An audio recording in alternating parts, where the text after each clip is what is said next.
시모는 원래부터 온 가족이 모이는 걸 좋아했습니다. 그날도 예고도 없이 갑작스럽게 불러 모아 저를 곤란하게 만들었지요. 야, 좀 일찍 좀 와라. 다들 와서 너만 기다리고 있는 거 안 보이냐? 어서 상 차려라. 네? 동서도 있고 다른 식구들도 다 와 있는데 저 올 때까지 기다리셨어요? 저 고향에 다녀오는 길이라 늦는 거 아셨잖아요. 설마 상차림 때문에 저를 기다리신 거예요? 당연하지. 여기서 밥상 차릴 사람이 너 말고 누가 있겠냐? 밖에서 힘들게 돈 버는 우리 아들들이 하겠니? 아니면 예쁘장한 승무원 둘째 며느리가 하겠니? 돈도 못 벌고 하는 것도 없는 네가 밥상 차리는 건 그야말로 기본 상식 아니냐? 도대체 눈치가 어찌 그리도 없을까? 네가 시집 온 지도 벌써 10년이 다 되어 가는데 아직도 이러니 내 속이 터진다 터져. 네, 알겠습니다. 다들 자리에 편안히 앉아 계세요. 하차는 제가 밥상 차리면 되겠지요. 됐습니까, 어머님? 평소 같았으면 한마디 말도 못하고 고개를 끄덕였을 텐데 그날만큼은 도저히 그냥 넘어갈 수 없었습니다. 사실 그날따라 제 마음속에 결심이 선 것도 있었고 그래서 마음에만 담아두던 말을 끝내 입 밖으로 내뱉어버린 겁니다. 그러자 시모가 어머머머 하며 입으로 소리를 내더니 두 팔을 걷어붙이고는 곧장 성을 내더군요. 이게 어디서 말을 받아쳐? 내가 네 친구냐? 응? 아니요, 그럴 리가요. 그리고 저 친구 없는 거 어머님도 아시잖아요. 그렇지. 생긴 것도 영 시원찮고 성질머리도 고약하니 곁에 친구가 붙을 리가 없지. 네, 그런 저는 주방 가서 밥상이나 차리겠습니다. 또 저러네. 너 진짜 귓방망이라도 얻어맞아야 정신을 차리겠냐? 저는 대꾸하지 않고 조용히 주방으로 들어갔습니다. 그리고 소심한 복수를 하며 음식의 간을 일부러 과하게 했습니다.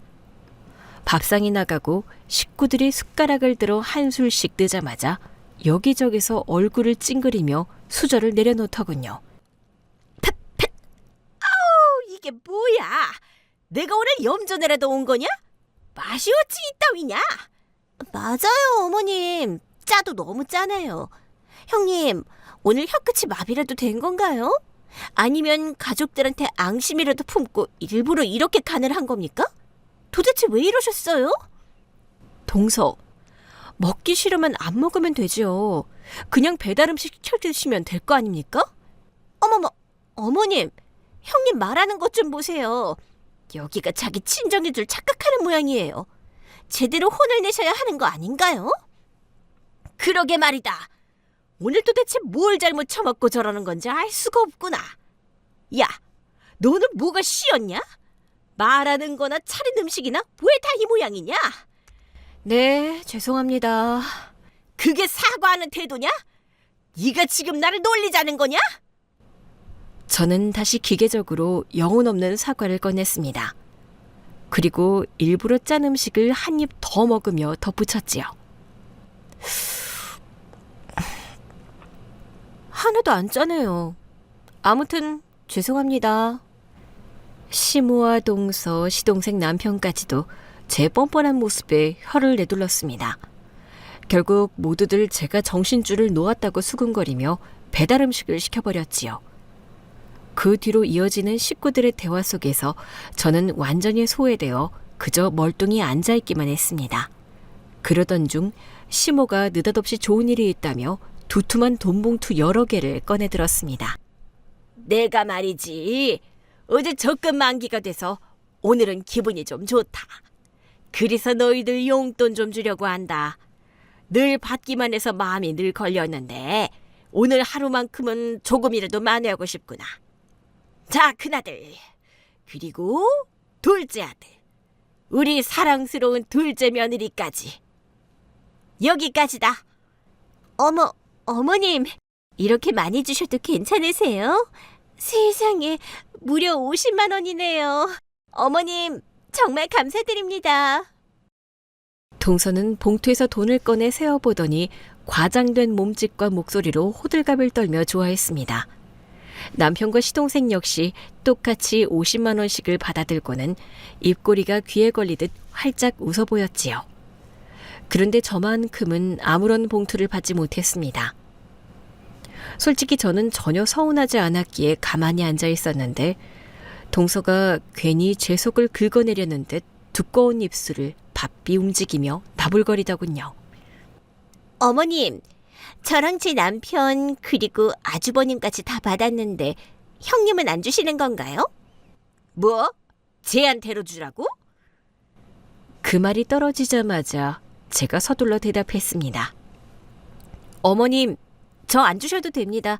정말 괜찮아요. 형님, 괜히 빈정상해서 그러는 거잖아요. 제가 말을 꺼냈으니까 어머님께서 챙겨주실 거예요. 제가 그냥 넘어가면 안 될 것 같아 짚어드리는 거예요. 동서, 왜 이래? 그냥 조용히 있어. 그러자 시모가 차갑게 얼어붙은 동태 같은 눈으로 저를 위아래로 훑어보더니 느릿하게 주머니에 손을 찔러 넣으며 말을 이어갔습니다. 야, 줄게. 또 속 좁은 네가 나중에 뭐라고 성을 낼 줄 알고 내가 빼먹었겠니? 원래부터 주려고 했던 거다. 그리고는 구겨진 10,000원짜리 2장을 꺼내 제 앞에 내밀었습니다. 얘따, 받아라. 이게 다인가요? 야, 주면 감사하다고 고개 숙여 받으면 되지. 이게 다냐고 되묻는 게 어디 있냐? 네 싸가지 없는 성미는 고칠 길이 없구나. 2만 원. 네, 감사합니다, 어머님. 다른 식구들은 각자 50만 원씩 두둑하게 챙겨받았는데 저는 꾸깃꾸깃 구겨진 2만 원이라니 기분이 참 묘하고 좋습니다. 감사해요. 얘가 오늘 왜 이러냐? 너 정말 뭘 잘못 먹었냐? 왜 이렇게 비꼬고 난리야? 그리고 내 아들들은 돈도 잘 벌고 내 용돈도 제때 잘 챙겨주잖니. 둘째 며느리도 한 달에 500만 원씩 벌어들이는 사람인데 네가 그와 같을 수 있겠냐? 너는 달에 고작 200만 원 버는 주제에 뭘 바라니? 수준에 맞게 준 거니까 입 다물어. 아, 그러시구나. 정말 참 공정하시네요, 어머님. 저는 손바닥 위에 꾸깃꾸깃한 지폐 2장을 꽉 움켜쥐었다가 둥글게 말아버렸습니다. 그리고는 차갑게 바닥에 내팽개쳤습니다. 순간 공기마저 얼어붙는 듯 분위기는 싸늘해졌고 시모는 마치 당장이라도 저를 집어삼킬 듯한 서슬퍼런 눈빛을 번뜩였습니다. 제가 왜 이렇게까지 대들었을까요? 궁금하시지요? 매번 꾹 참고 눌러 삼키던 제가 어째서 그날따라 단숨에 터져버렸는지, 왜 참지 못하고 끝내 발끈했는지 그 이유를 잠시 풀어내려 합니다. 시댁과 갈등을 겪으며 쌓이고 쌓였던 제 속사정, 그리고 분노를 주절하지 못했던 제 이야기를 몇 자 적어보겠습니다. 18살이 되던 해, 제 인생은 송두리째 무너져 내렸습니다. 부모님 2분이 같은 시기에 암으로 세상을 떠나셨던 것입니다. 어린 나이에 부모님이 병마에 시달리시는 모습을 지켜보는 것도 가슴이 찢어질 듯 결국 홀로 남겨졌다는 현실은 더욱 참담하고 미어지는 고통이었습니다. 저희 집안은 본래부터 가난했습니다. 부모님이 남겨주신 유산 같은 것은 그림자조차 없었고 저에게 남은 것은 막막한 현실뿐이었습니다.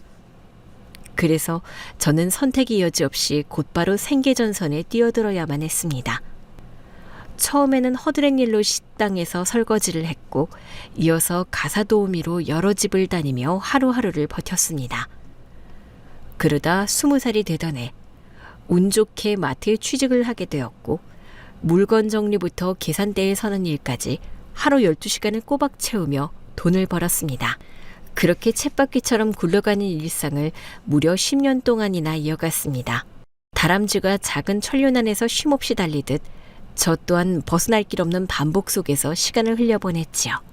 하지만 포기하지 않고 꾸준히 모은 돈으로 마침내 제 이름으로 된 조그만 집을 마련할 수 있었습니다. 그 순간만큼은 고생 끝에 얻은 값진 결실에 뿌듯함을 느꼈습니다. 그러던 어느 날 제게는 전혀 예기치 못한 사랑이 찾아왔습니다. 저는 그 사랑 앞에서 주저하지 않았고 갈급했던 마음이 그 뜨거움에 휩싸여 결국 임신이라는 현실과 맞닥뜨리게 되었습니다. 사랑에 고팠던 탓도 있었고 진정한 사랑이란 무엇인지 처음으로 깨닫게 되면서 본능적으로 시간을 흘려보낸 결과였습니다. 제 남편은 잠시 평범한 직장인이었습니다. 다행히도 그는 책임을 회피하지 않았고 저와 아이를 지켜주겠다고 약속하며 결혼을 결심해 주었습니다. 저는 안도와 기쁨을 동시에 느꼈습니다. 그러나 처음으로 시댁에 인사를 갔을 때 시어머니의 눈빛은 결코 호의적이지 않았습니다. 마트 직원이라고 했니? 부모도 없고 고졸이 최종 학력이라니. 네, 어머님. 여러모로 부족한 점이 맞습니다. 그래도 제가 할 수 있는 한 최선을 다해 내조를 하고 가정을 잘 지켜나가겠습니다. 어머니께도 잘하는 며느리가 되도록 노력하겠습니다. 임신했다지? 아이고, 그럼 어쩔 수 없지. 다른 선택지가 있겠니? 에휴, 내 큰아들이 제대로 된 집안의 며느리를 맞이하길 바랐는데 하필 이런 애랑 결혼을 해야 한다니 내 속이 문드러져. 그 말을 들었을 때 제 마음은 산산이 부서지는 듯 했지만 달리 방법이 없었습니다. 지금 제게는 결혼 말고는 다른 길이 없었으니까요. 무엇보다 저는 남편이 믿음직스럽고 저를 온전히 사랑하는 사람이라고 믿었습니다. 하지만 그 믿음은 오래가지 않았습니다. 엄마, 임신까지 했는데 어쩌겠어. 그냥 살 수밖에 없잖아. 이 멍청한 놈아. 조심 좀 하지 그랬냐. 네 인생 발목을 네 스스로 잡아버린 거다. 빠져나갈 구멍도 없게 됐지. 나 모르겠다. 네가 알아서 해라. 엄마, 그러지 말고 도와줘. 나 그동안 돈도 못 모았어. 신혼집 마련할 돈이 없어. 대출도 이미 받아둔 게 있어서 추가로는 힘들 거야. 사실 그이는 2년 전 직장을 다니면서 부업으로 식당을 차렸다고 했습니다. 그러나 사업은 폭삭 망했고 그 여파로 빚까지 떠안고 있던 상황이었지요. 시어머니는 깊고 무거운 한숨을 내쉬며 결국 제가 힘들게 모아둔 돈에 조금 보태주어 신혼집을 마련해 주셨습니다. 그렇게 우리는 겨우 신혼살림을 시작할 수 있었지요. 하지만 결혼식은 치르지 못했습니다. 제가 결혼식을 크게 중요하게 여기지 않았고 남편 역시 손에 쥔 여유 또 하나 없는 처지였으니 결국 혼인신고만 하고 살아가기로 합의할 수밖에 없었습니다. 아이가 생겼기에 결혼을 했다는 사실만큼은 부정할 수 없었습니다. 그러나 저희 결혼 생활은 시작부터 삐걱거리며 어긋나기 시작했습니다. 시모는 마치 본전을 뽑으려는 듯 기회만 생기면 저를 시댁에 불려 부려먹었고 남편은 시어머니의 말이라면 무조건 따르는 꼭두각시 같은 사람이었습니다. 그는 집안에서 제게 갑질을 일삼으며 목소리를 높였지요. 여보, 집안 살림 좀 똑바로 해. 어떻게 된 게 맨날 돼지우리 같아? 어제까지만 해도 깨끗했잖아. 내가 일 다녀오고 나니까 이렇게 된 거지. 임신 중인데다 밤마다 마트에서 캐셔로 일하느라 몸이 지쳐 있는데 아침마다 당신이 어질러 놓은 걸 치우는 게 얼마나 힘든 줄 알아? 당신이 제발 좀 어지르지만 않으면 집은 항상 깨끗할 거야. 어허, 어디 서방님이 말씀하신데 감히 토를 다나? 당신같이 가진 것 하나 없는 여자를 받아준 내가 있으니 같이 살아주는 것만으로도 감사한 줄 알아. 이 남자가 제정신이야? 결혼 초장부터 나랑 한번 붙어보자는 거야? 아니, 나는 그냥 뭐? 엄마가 시키는 대로 했어. 그래야 네가 나를 존경하고 섬길 거라고. 엄마가 그렇게 말했단 말이야. 웃기는 소리 좀 그만해. 내가 왜 당신을 섬기고 살아야 해? 그리고 당신 설마 마마보이야? 결혼을 나랑 했지 어머님하고 한 게 아니잖아. 그렇지. 당신하고 결혼했지. 참 답답하다. 임신한 아내가 밤마다 야간 캐셔 일을 하고 있는데 그게 안쓰럽지도 않니? 오후부터 새벽까지 일하고 들어오는 아내를 보면 가슴이 아프지도 않냐고 묻는 거야. 그렇긴 하지. 나랑 같이 밤을 보내지 못하니까 외롭겠구나 하고 생각은 했지. 이 남자야, 내가 힘든 걸 알아달라는 소리잖아. 그래, 힘들겠네. 그런데 그래, 집은 좀 치우고 살자. 지금까지 내가 한 말을 도대체 뭘로 들은 거야? 치우는 사람 따로 있고 어지르는 사람 따로 있어? 그냥 당신이 어질러 놓지 않으면 그게 제일 큰 도움이야. 그이는 더 이상 할 말이 없었는지 입을 다물고 말았습니다. 그러나 곧장 시모에게 달려가 그날 있었던 일을 일러바쳤지요. 덕분에 저는 시모의 호된 질책을 또 한 번 온몸으로 받아내야 했습니다. 어이구, 결혼한 지 얼마나 됐다고 내 아들을 잡아먹을 기세로 구는 거냐? 너 가진 것도 없고 부모도 없는 집안의 애라는 거 잊었니? 우리 집안이 널 받아줬으면 기 죽은 듯 얌전히 살 줄 알아야 할 거 아니야. 네가 임신만 안 했어도 결혼은 절대 안 시켰을 거다. 어머님, 이 신혼집 절반은 제 돈이 들어갔습니다. 가진 게 없는 건 저뿐만 아니라 저희 남편도 마찬가지 아닐까요? 그리고 제 부모님이 돌아가시고 싶어서 돌아가신 것도 아니지 않습니까? 왜 자꾸 부모님을 들먹이면 모욕하세요? 어머나 어머나, 이 기집애 눈에 토끼 가득한 것 좀 봐라.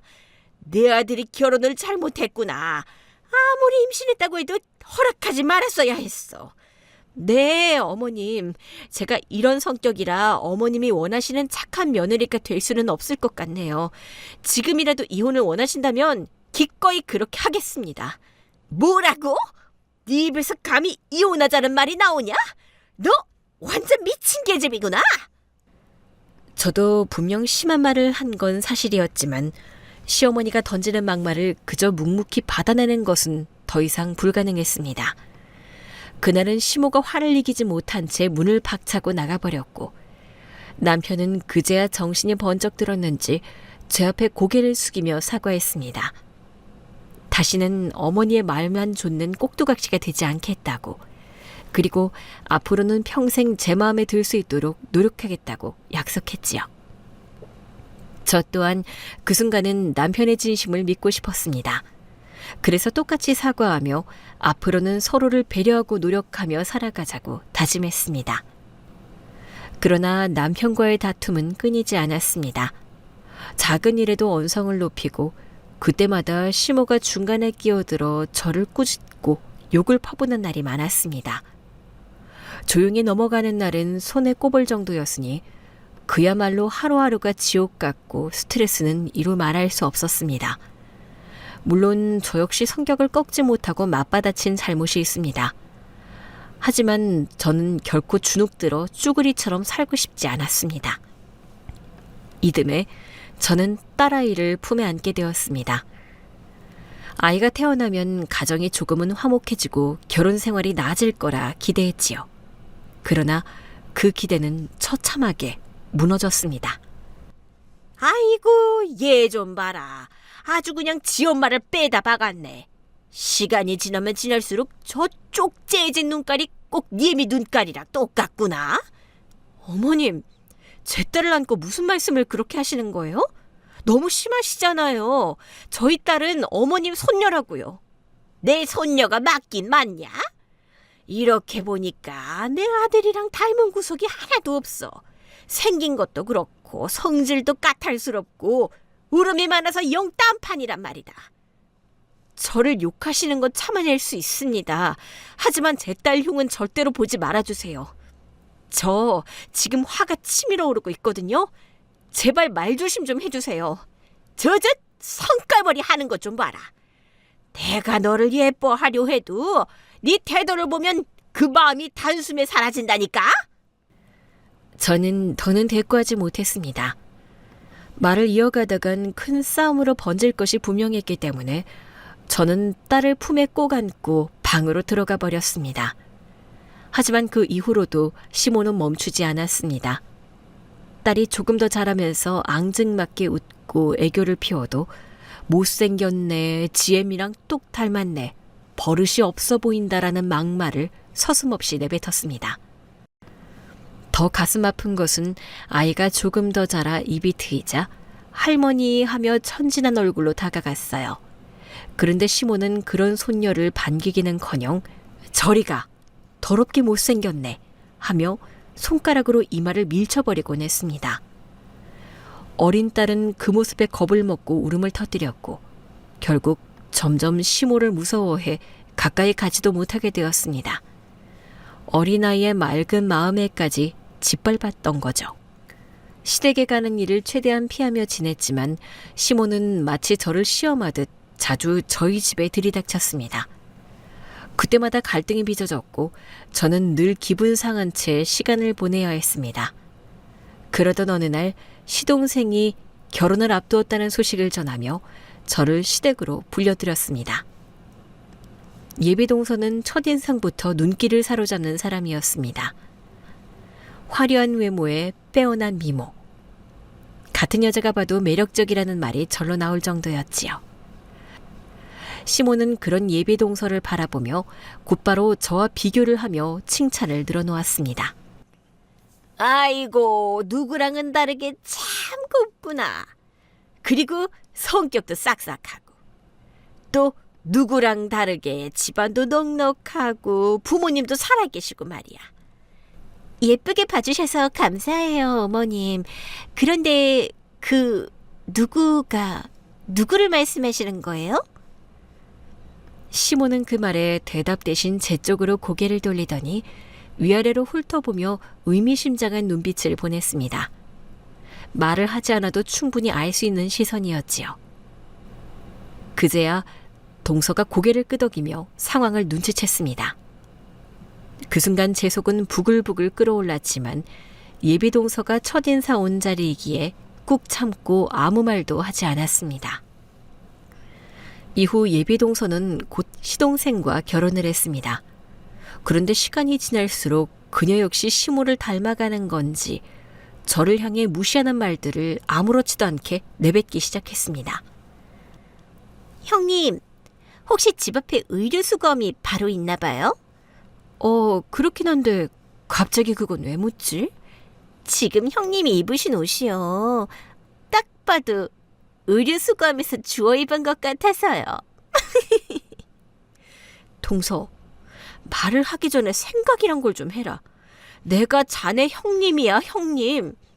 그러니까요, 형님. 동서된 제가 코치를 해드리는 거잖아요. 형님, 옷 사러 가실 때 저 좀 데리고 가세요. 제가 제대로 쫙 코디해드릴게요. 됐거든. 자네는 내 옷 코디가 아니라 자네 입부터 코디 좀 해야겠어. 나오는 말마다 비호감이고 듣기 싫은 막말뿐이니 내가 코디라도 해줘야겠구먼. 참, 유치하게 복수하시는 거예요? 하여튼 형님은 피해의식이 넘쳐 흐른다니까. 동서, 방금 내가 입 조심하라고 경고한 지 아직 5초도 안 지났다. 아, 네. 제가 좀 심했네요. 그런데 형님은 왜 늘 욕을 먹는지 이제는 아셨으면 좋겠어요. 어머님이 싫어하시는 조건들을 가졌으면 적어도 달라지려는 노력을 해야 하는 거 아닌가요? 1절만 해라.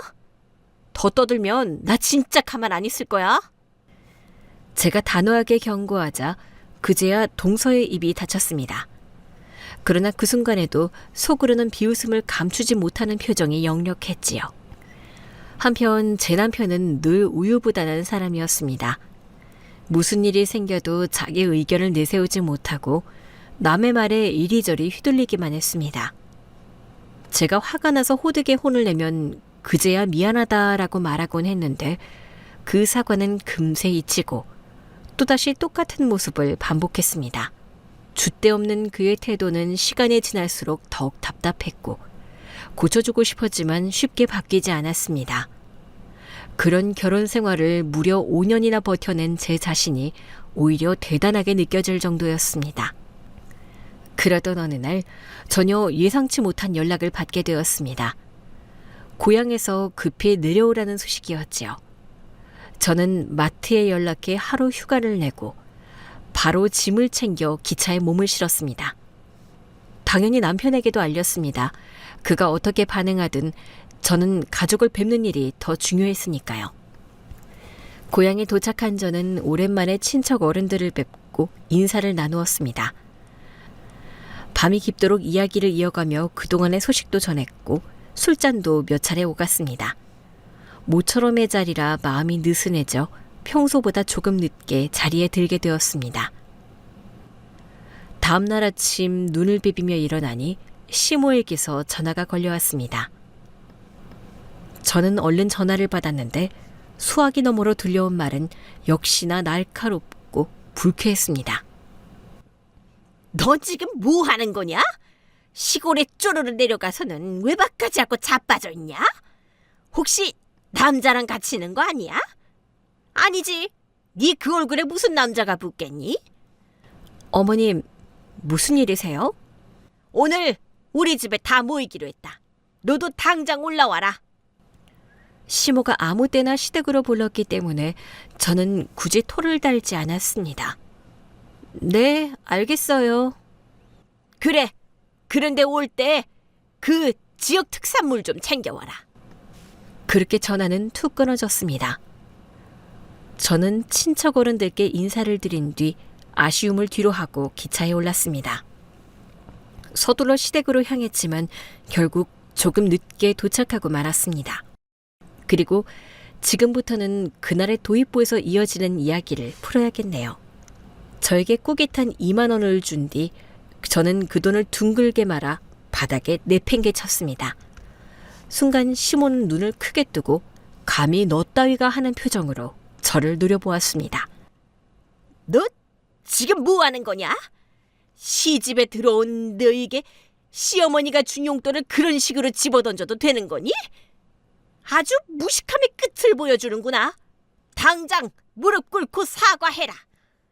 형님, 오늘 제대로 미친 것 같으세요. 음식간도 지나치게 짜더니 지금 하는 행동도 정상인의 행동이 아니잖아요. 제정신이세요? 이어 남편과 시동생도 저에게 한 소리씩 퍼부었습니다. 너 지금 엄청난 잘못을 한 거야. 당장 엄마한테 무릎 꿇고 빌어. 형수님, 원래 무개념한 분인 건 알았지만 오늘은 좀 지나치시네요. 불쾌하니 얼른 엄마한테 사과하세요. 그리고 우리한테도 사과하시고요. 저는 어쩐지 모두가 제게 사과를 기대고 있다는 것을 알아차렸습니다. 그러나 사과할 생각은 전혀 들지 않았습니다. 그때 시어머니는 밥숟가락을 집어들더니 제게 내던지며 소리를 질렀습니다. 이게 어디서 고개를 똑바로 들고 잘났다고 난리야? 내가 반말해 보이냐? 이 멍청하고 올빠진 기집애야. 아무리 부모가 일찍 돌아가셔서 배움이 짧고 사리분별이 없었다 해도 지금 한 짓은 절대로 용서받을 수 없다. 그리고 내가 특산물 사오라 했는데 왜 빈손으로 왔냐? 아, 특산물요? 그거 대신 가져온 게 있어요. 뭐냐? 어서 꺼내봐라. 그걸 본다고 해서 내 화가 사라지진 않겠지만 일단 꺼내봐. 저는 가방에서 서류를 꺼내 밥상 위에 내려놓았습니다. 흐릿한 광택을 띠는 서류 봉투였고 안에는 하얀 용지가 가지런히 들어있었습니다.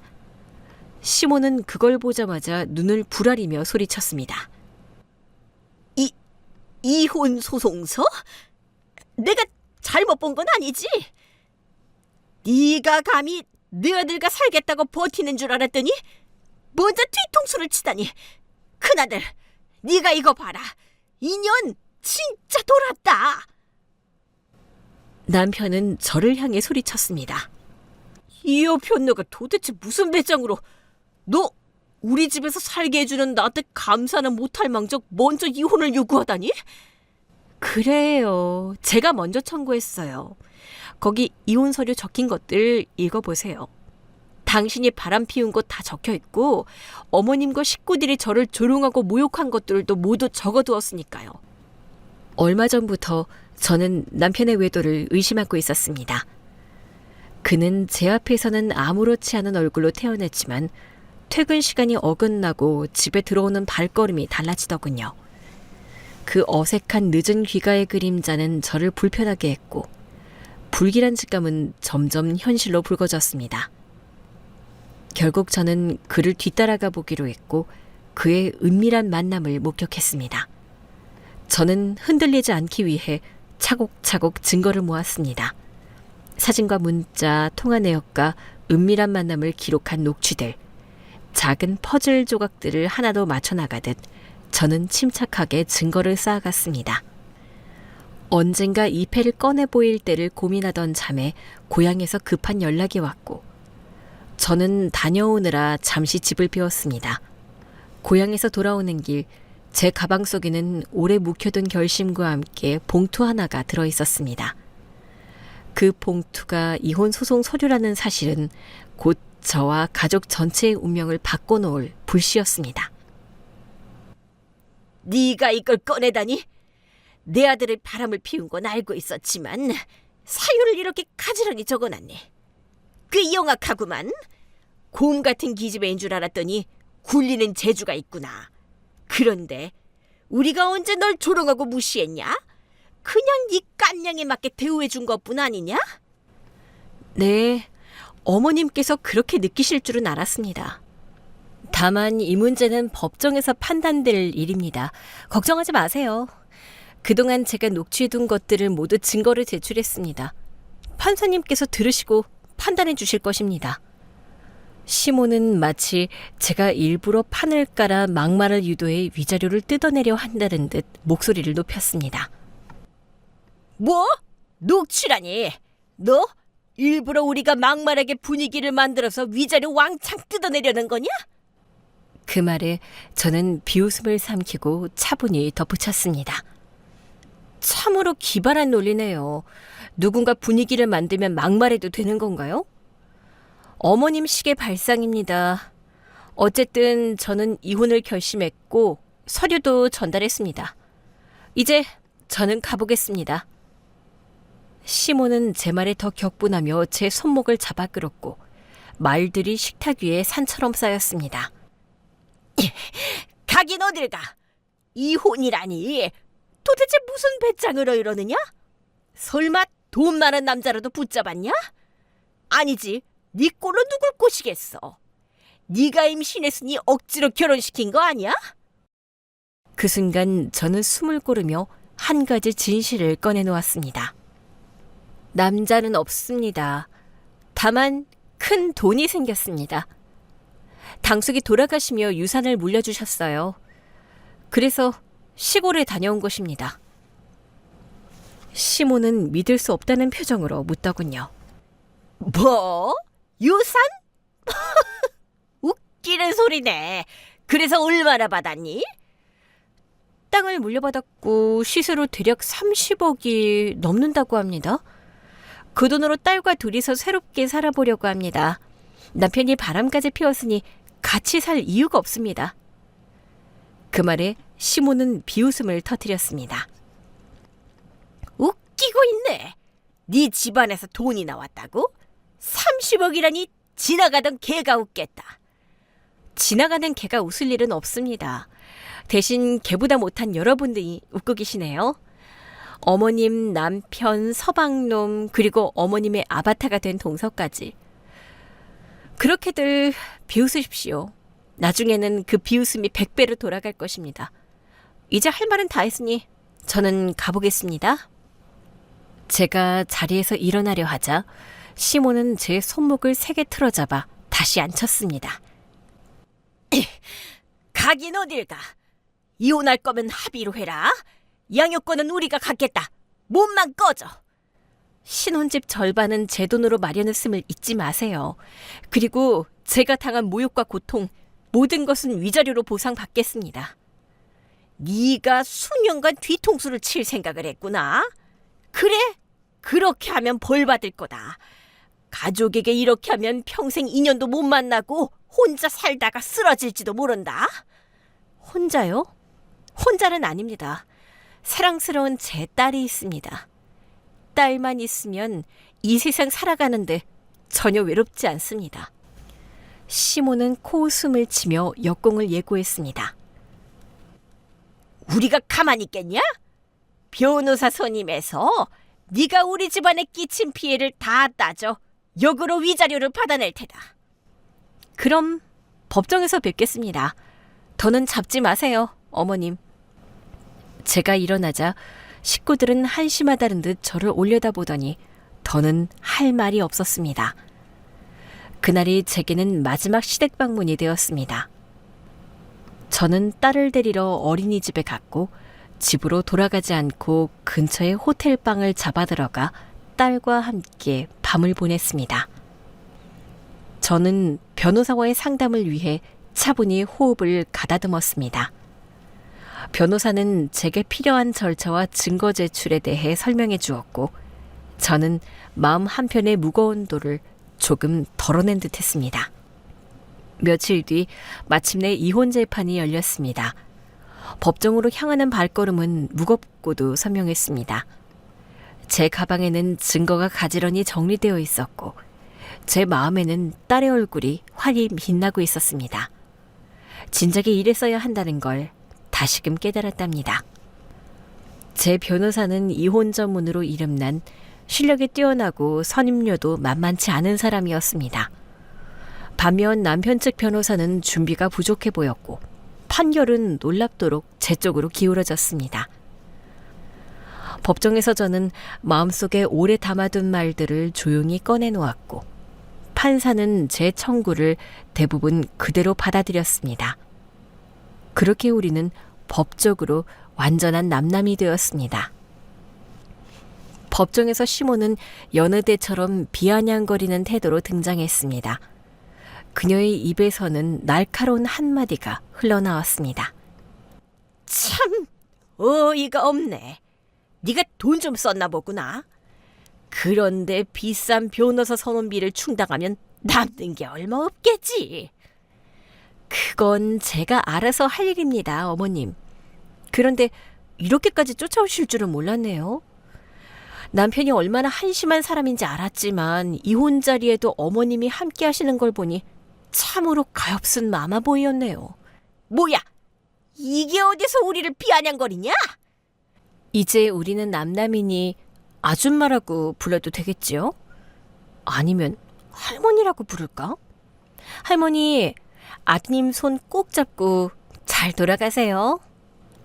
시모와 전 남편은 뒤에서 온갖 욕설과 저주를 퍼부었지만 저는 이어폰을 꽂고 그들의 말소리를 가볍게 무시했습니다. 호텔방으로 돌아오는 길, 저는 딸의 작은 손을 꼭 잡고 있었습니다. 딸의 숨결이 제 어깨에 닿을 때마다 제 심장은 조금씩 잔잔해졌습니다. 이제 모든 정리가 끝나자 저는 살 집을 알아보기로 했습니다. 딸이 다니는 어린이집을 무척이나 좋아했기에 그 근처로 집을 구하려고 마음먹었습니다. 저희 모녀는 결국 어린이집에서 가까운 곳으로 이사했습니다. 새로 들인 가구보다 더 값진 것은 딸의 만족스러운 웃음이었습니다. 더는 할머니도 안 봐도 되고 등한시하던 아빠도 안 만나게 되니 좋다고 하더군요. 애기 입에서 이런 말이 나오는데 얼마나 가슴이 아프고 점이던지 진작에 보금자리를 마련해주지 못한 게 너무너무 미안했답니다. 몇 달간은 마치 숨을 고르는 시간 같았습니다. 동네에서 시댁 사람들과 마주치는 일이 없어서 꽤 살만했습니다.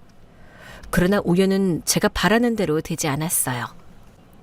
어느 날 아침 저는 딸아이를 어린이집에 데려다주고 커피 한 잔을 들고 느릿하게 아파트 단지로 걸어 들어갔습니다. 누군가가 분리수거장 쪽에서 저를 불러세웠습니다. 너 여기 웬일이냐? 여기서 뭐 하세요, 할매? 전 시모의 눈매는 날카롭게 제 촉을 훑었습니다. 그녀는 제 말투를 비웃듯 대꾸했습니다. 뭐? 할매? 이게 참 이제는 말도 막 하는구나. 그런데 네가 이런 비싼 아파트 단지 어찌 왔냐? 아, 알겠다. 폐지 주우러 왔구나. 돈이 궁하니까 이런 데까지 내려왔겠지. 그런데 여기 폐지는 내가 다 챙겼으니 꿈도 꾸지 마라. 저는 피식 웃으며 대꾸했습니다. 할매, 요즘 사정이 안 좋으신가 봐요. 폐지 주우며 사시나 보네요. 지난 5달 동안 무슨 일이 있었는지 궁금하진 않으니까 답 안 해주셔도 됩니다. 그리고 저는 여기 살아요. 폐지 주우러 온 게 아니니 걱정 마세요. 전 시모는 비웃음을 섞어 되물었습니다. 웃기네. 여기 아파트가 억 단위로 간판 달렸는데 네가 어떻게 여기서 살겠냐? 당숙이 남겨준 유산이 있다고 말했잖아요. 벌써 잊으셨나요? 뭐? 설마 그때 한 말이 진짜였단 말이냐? 네가 여기 사는 거 좀 궁색해 보이려고 거짓말하는 거 아니냐? 마음대로 생각하세요. 그럼 전 이만? 저는 그렇게 말하고 아파트 공동현관으로 걸음을 옮겼습니다. 카드키를 꺼내대자 유리문이 사각 소리를 내며 열렸습니다. 그 순간 전 시모의 입이 벌어졌고 경악이라는 표정이 그녀의 얼굴에 그대로 새려졌습니다. 그녀는 눈을 크게 뜨고 한참을 제게서 눈을 떼지 못하더니 얼른 뛰어오더군요. 하지만 이미 저는 공동현관 안으로 들어가 있었고 유리문은 닫혔습니다. 전 시모는 문을 두드리며 저를 불렀습니다. 야야! 문 좀 열어봐라. 잠깐 이야기 좀 하자. 할 말 없습니다. 그만 폐지 챙기고 돌아가세요. 뭐라고? 안 들려. 문 좀 열고 말해봐. 내가 지금 왜 대꾸를 해야 하는지. 잘 가든지 말든지 제발 떨어지세요. 그리고 저는 유유히 엘리베이터를 타고 집으로 들어갔습니다. 이튿날 딸을 어린이집에 데려다주고 집으로 돌아가는데 아파트 공동현관 앞에 전 시모와 전 남편이 기다리고 있었습니다. 이제 왔네. 어제 만난 시간에 맞춰왔더니 딱 마주쳤구나. 여보, 진짜 이 아파트에 사는 거야? 네가 로또라도 맞은 거 아니냐? 당숙이 30억짜리 땅을 물려준 게 사실이었구나. 헐, 진짜 대박이네. 여긴 왜 오셨나요? 저는 팔짱을 끼고 고개를 까딱이며 비키라고 했습니다. 예, 우리 유선이 애미구나. 왜 이렇게 매몰차게 굴어? 우리가 손녀도 보고 싶고 너도 만나고 싶어서 찾아왔단다. 냉장고에 반찬 좀 있냐? 내가 반찬 좀 해왔어. 이야, 이혼한 며느리한테 반찬까지 싸가지고 오시다니요? 왜 이렇게 꼬였니? 애미야, 일단 들어가자. 들어가서 이야기하자. 여보, 손님이 왔는데 이렇게 세워두는 건 아니지. 어서 들어가자. 저는 콧방귀를 끼며 답했습니다. 가족도 아닌데 뭐하러 집에 들이겠어? 저리 비켜. 들어가게. 여보, 우리가 문제가 조금 있긴 하지만 우리 유선이가 아빠 없이 잘한다고 생각하니까 가슴이 미어지더라. 우리 재결합하자. 나 이제 그 여자도 정리했어. 왜 정리를 했을까? 당신이랑 이혼하고 내 앞길이 꼬였거든. 회사에서 권고사직 당하고 영혼까지 끌어모아 주식 투자했는데 결국 싹 다 말아먹었어. A는 알거지된 나를 버리고 떠났지. 그래서 지금 엄마랑 둘이 단칸방에서 살아.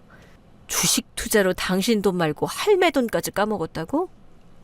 아니, 엄마 집에 날아간 건 내 동생 부부도 엮여 있어서야. 동생이랑 재수 씨가 퇴사하고 승무원 학원을 차렸거든? 그런데 몇 달 만에 접었어. 수강생이 3명뿐이라서 감당을 못했지. 이야, 내가 이혼하길 정말 잘했네. 이런 꼴을 보니 뿌듯하다. 제가 짜릿한 표정을 짓자 전 시모가 불쌍한 표정으로 말했습니다. 저기 큰애야, 내가 자식들한테 돈 뜯기고 초라하게 산다. 그래도 어쩌겠니? 핏줄이니 이해해야지. 그리고 너도 내 자식인 거 알지? 비록 이혼하긴 했어도 내 아들이 재결합을 원하니 못 넘기는 척하고 합쳐라. 우리 소녀 유선이도 아빠랑 할머니가 계속 있으면 좋잖아. 제가 이혼하니까 유선이가 뭐라 하던지 아세요? 무서운 할머니 안 봐서 좋고 무관심한 아빠 얼굴 안 봐서 너무너무 좋대요. 딸 마음이 그 정도인 줄 알았더라면 유산 받기 전에 이혼했을 거예요. 유선이가 그렇게 말했어? 그럼 더더욱 합쳐야겠네. 우리가 더 나은 모습을 보여줘야 하니까. 애미야, 일단 들어가서 이야기하자. 이 노인네 다리 아프다. 아이고. 아니요. 댁들을 우리 집에 들일 생각은 추호도 없어요. 지금 마주서서 대화 나누는 것도 역겹고 토 나올 것 같습니다. 비키라고 경고해도 안 비키길래 근처에 있던 경비 아저씨를 불렀습니다. 아저씨, 저 좀 도와주세요. 이 사람들이 길을 막아서 집에 들어가지를 못하겠어요. 경찰에 신고해 주시겠어요? 뭐 경찰? 애미야, 너무하는 거 아니니? 제 앞을 가로막고 서 있는 할매랑 아들내미가 너무한 겁니다. 비키세요, 당장. 경찰을 부르겠다고 하자 겁을 먹고 옆으로 물러섰습니다. 제가 공동연관을 지나자 그들은 매우 불쌍하고 처량한 표정을 지었고 그때의 시원한 기분은 오래도록 아로새겨졌습니다. 그런데 제가 부유해진 걸 알고 나서 전시모와 전 남편이 계속 찾아왔습니다. 너무 심해서 결국 진짜로 경찰을 불러 신고했더니 그제야 발길을 뚝 끊었습니다. 며칠 뒤 딸을 어린이집에 데려다주고 홀로 공원으로 산책을 나갔습니다. 한적하게 걷다가 공원에서 중고거래를 하는 두 여자를 보았는데 한 여자가 물건을 건네고 다른 여자가 현금 5,000원을 받더군요. 그 여자는 제게 익숙한 얼굴이었습니다. 저는 곧바로 아는 체했습니다. 동서? 형님? 여기서 뭐해? 5,000원에 선풍기를 판 거야? 아니, 그냥 필요 없는 물건 정리 중이라서요. 왜? 이혼이라도 했어? 제가 가볍게 말하자 동서가 대답했습니다. 네, 형님. 저희 부부 사정 들으셨죠? 둘 다 일 그만두고 승무원 학원 차렸다가 폭망했어요. 맨날 싸우고 지지고 볶다가 결국 이혼했죠. 지금은 돈 한 푼이 아쉬워 팔 수 있는 건 다 팔고 있어요. 그런데 형님, 소식 들었어요. 30억 유산이 진짜라면서요? 값비싼 아파트에 산다고 들었어요. 뭐, 그렇지. 형님, 저 좀 도와주실 수 있어요? 원룸을 알아보는데 제가 다니는 공장 쪽은 보증금이 비싸서요. 한 500만 원만 빌려주시면 안 될까요? 승무원이었던 자네가 공장에 다니는구나. 사람 일은 한 치 앞도 모르는 법이네. 공장 다니는 걸 비하려는 건 아니지만 고고하던 네가 힘든 일을 하는 모습이 좀 놀랍다. 저도 이렇게 된 걸 너무 후회해요. 괜히 일을 그만둬서.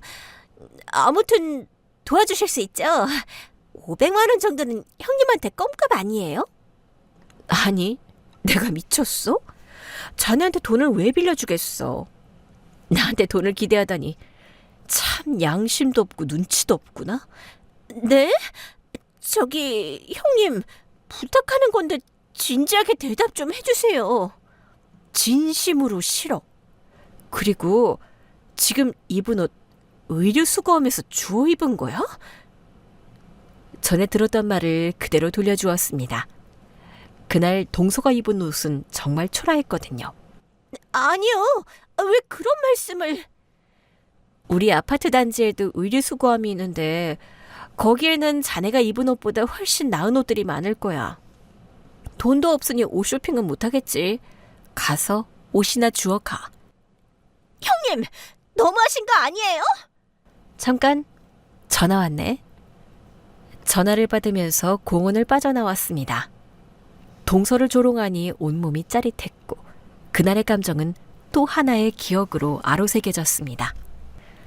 전 시댁 사람들이 스스로 파멸하고 망가지는 것을 보았으니 나는 이제 훌훌 털어버리고 복수의 감정도 아예 지워버리기로 했습니다. 놀기만 하기엔 뭔가 아까워 이혼한 지 1년 만에 저는 작게 카페를 열었습니다. 동네 장사라 큰 기대는 하지 않았지만 의외로 손님이 많아 시작부터 아르바이트생을 쓸 정도였지요. 일이 재미있고 딸이 자라는 모습이 너무 예뻐서 매일매일이 만족스러웠습니다. 어느 날 분리수거하러 잠시 딸을 혼자 두고 집을 나왔습니다. 공동현관을 나오자 전 시댁 사람 넷이 서 있는 걸 보고 깜짝 놀랐습니다. 깜짝이야. 여기서들 뭐 하세요? 할매, 마마보이, 그리고 이혼한 동서까지? 내 집 앞에서 뭐 하는 거야? 우리가 너무 힘들어서 찾아왔다. 방금 도착해서 호출 누리려 했는데 네가 알아서 나와줬구나. 에미야, 우리를 좀 도와줘. 둘째 애들이 이혼을 했는데 서로 정이나마 몇 번 만난 모양이야. 그래서 임신까지 했다더라. 이 둘도 그렇고 큰아들도 널 몹시 그리워하고 있어. 나도 마찬가지고 우리가 다시 시작했으면 좋겠어. 아직도 정신 못 차리셨네. 또 경찰 불러드릴까요? 당장 비켜요. 에미야, 재결합을 안 해줘도 좋다. 대신 재산 분할을 해주는 게 어떻겠니? 변호사한테 물어봤더니 네가 이혼 전에 유산을 받아서 민사소송하면 어느 정도 받을 수 있대. 그러니까 고소하기 전에 네가 알아서 우리를 좀 챙겨줘라. 할매, 말도 안 되는 소리 하지 마세요. 이혼할 때 법정에서 내가 유산을 받은 걸 판사님도 아셨거든요. 제 재산에 손 못 댄다는 거 들었으면서 이제 와서 고소가 어떻냐고 터들다니. 다들 내 앞에서 사라져요. 당장. 그 인간들은 팔을 벌려 저를 막으려 했습니다. 저는 손에 들고 있던 쓰레기를 내려다보았습니다. 음식물 쓰레기 봉투가 묵직하게 들어있었습니다. 저는 음식물 쓰레기통 뚜껑을 열고 그들에게 골고루 뿌렸습니다. 이거나 처먹어라. 야! 이게 지금 무슨 짓이야? 이 어편내가 돌아나. 당신 미쳤어? 너희들이 날 미치게 했잖아. 있을 때 잘하지. 왜 이혼하고 나서 이러는 건데? 경비 아저씨, 경찰 좀 불러주세요. 이 사람들이 저한테 돈 달라며 길을 막고 있어요. 경비 아저씨가 다급히 휴대폰을 꺼내자 전 시댁 사람들은 주랭랑을 쳤습니다. 결국 음식물 쓰레기 세례만 맞고 도망간 셈이었지요. 그 뒤로 그들은 찾아오지 않았습니다. 딸이 좀 더 크면 더 좋은 곳으로 이사할 생각입니다. 그 일이 있은 뒤 제 삶엔 또 하나 좋은 소식이 왔습니다. 카페 옆집에서 떡집을 운영하던 남자를 만났고 우리는 자연스럽게 연애를 시작했습니다. 둘 다 돌싱에 아이가 하나씩 있어 부담이 적었고 딸은 그를 벌써 아빠라고 부릅니다. 이렇게 해피한 결말로 제 사연을 마무리할 수 있어 기쁩니다. 제 이야기를 끝까지 들어주셔서 감사합니다. 시댁 때문에 마음고생하는 분들에게 작은 위로가 되었으면 좋겠습니다. 안녕히 계세요.